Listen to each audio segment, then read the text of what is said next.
Bagaimana menilai sebuah amalan menjadi bid'ah atau tidak? Ini rumus. Okay? Apakah sebuah amalan menjadi sunnah atau tidak? Okay? Menghukumi sebuah amalan bid'ah atau tidak? Itu maksudnya. Yang pertama, lihat, okay? Amalan tersebut, apakah Rasul Shallallahu Alaihi Wasallam mampu melakukannya? Itu yang pertama. Apakah Rasul Shallallahu Alaihi Wasallam able to do that? Yang kedua, adakah kondisi yang menuntut Rasul untuk melakukannya? Oke. Yang ketiga, setelah itu semua, apakah Rasul Shallallahu Alaihi Wasallam melakukannya? Yakni adakah ayat, hadis yang menjelaskan bahwa Rasul melakukan hal itu? Kaidah ini kita fahami dari Syekh Dr. Sa'id Ruslan Abdul Ghani. Beliau seorang ahli hadis dari Mesir. Ya.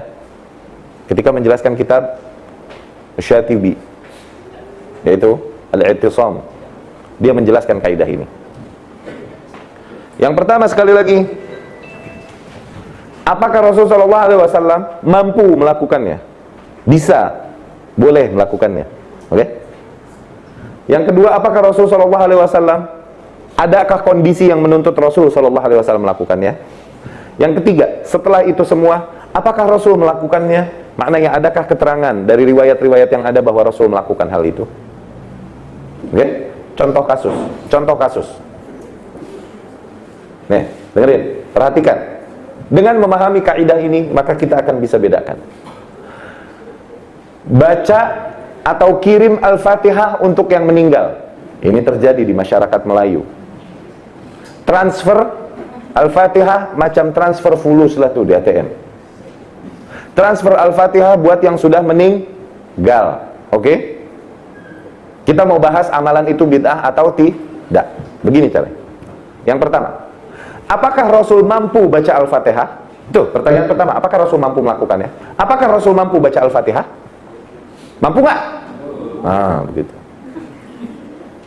Yang kedua, Pak, adakah kondisi yang menuntut Rasul, kan? Oke. Ada nggak kira-kira orang yang pantas Rasul kirimkan Al-Fatihah? Sahabat yang mati berjuang membela Rasul Shallallahu Alaihi Wasallam, pantaslah mereka Rasul kirimkan Al-Fatihah. Ada kan? Oke. Setelah itu semua, ada nggak riwayat yang mengatakan bahwa Rasul mengirimkan Al-Fatihah kepada mereka? Apakah Rasul melakukan itu semua? Tidak ada. Maka amalan tersebut bid'ah. Faham?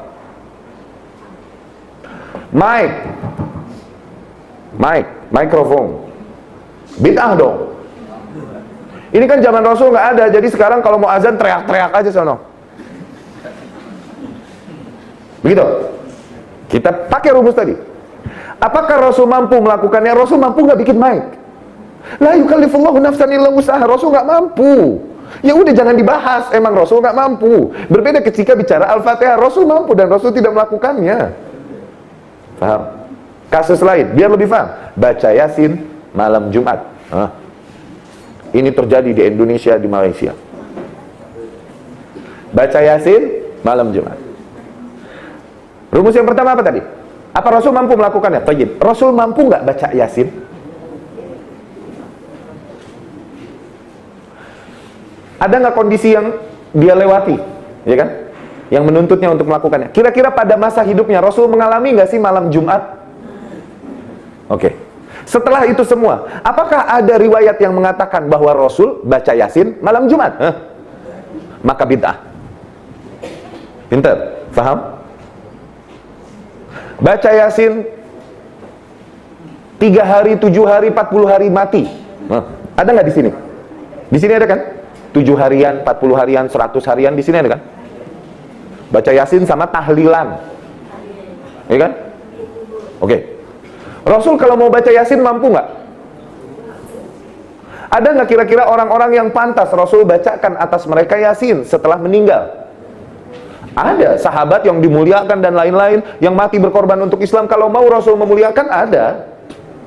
Tapi setelah itu semua, apakah Rasul bacakan Yasin untuk mereka? Adakah riwayat yang mengatakan hal itu? Enggak ada. Maka bid'ah. Ulang tahun Rasul SAW. Jangan bilang maulid. Masyarakat Melayu nih kalau pakai bahasa Arab maulid, udah bawaannya ibadah aja kalau udah bahasa Arab mah. Tuh. Coba bilangnya ulang tahun, birthday Rasul. Kerasa, oh bukan. Nah kan? Karena dibilangnya maulid, bahasanya udah bahasa Arab. Kalau udah Arab kesannya ibadah aja kan di bangsa kita nih. Ya kan? Ada koran bahasa Arab. Koran bola bahasa Arab. Jangan dibawa masuk tandas, kualat. Dosa. Koran. Dikatakan apa? Bahasa Arab, Al-Quran katanya. Padahal koran bola, koran tahu kan? Newspaper. Sinar harian, newspaper. Sinar harian misalnya pakai bahasa Arab, beritanya bola. Jangan bawa masuk tandas. Kenapa? Bahasa Arab. Di kita nih kalau bahasa Arab bawaannya udah, wow. Begitu kan? Maka jangan bilang maulid, bilang ulang tahun, birthday Rasul. Oke? Apakah Rasul mampu melakukannya? Kira-kira kalau Rasul nak buat birthday-nya, bisa nggak? Kemudian apakah Rasul melewati masa ulang tahunnya dalam hidupnya? 63 tahun, 63 kali kelewatan berarti. Iya kan? After all, setelah itu semua, apakah Rasul celebrate his birthday? Then don't. Paham? Itu rumus tadi, hafalin. Hafalkan di luar kepala. Hafalkan di luar kepala, yakni hafalkan kuat-kuat, bukan maknanya tak masuk-masuk lah. Hafalkan di luar kepala, yakni hafalkan kapanpun, jadi cepat. Oke? Pesawat. Bahasa sini kapal terbang, airplane. Kita bilang pesawat. Oke? Beribadah haji dengan menggunakan pesawat, bid'ah. Rasul dulu pakai onta. Jadi sekarang kalau nak haji naik onta lah sampai laut, kau berenang kat Jeddah. Begitu. Terapkan rumus tadi. Yang pertama, Rasul mampu nggak bikin pesawat? Kenapa kau tuntut? Rasul tak mampu. Kalau kita mampu, boleh. Faham? Itu rumus cara menghitung bid'ah itu. 3 hal itu. Lihat, perhatikan, kuasai, hafalkan. Ya.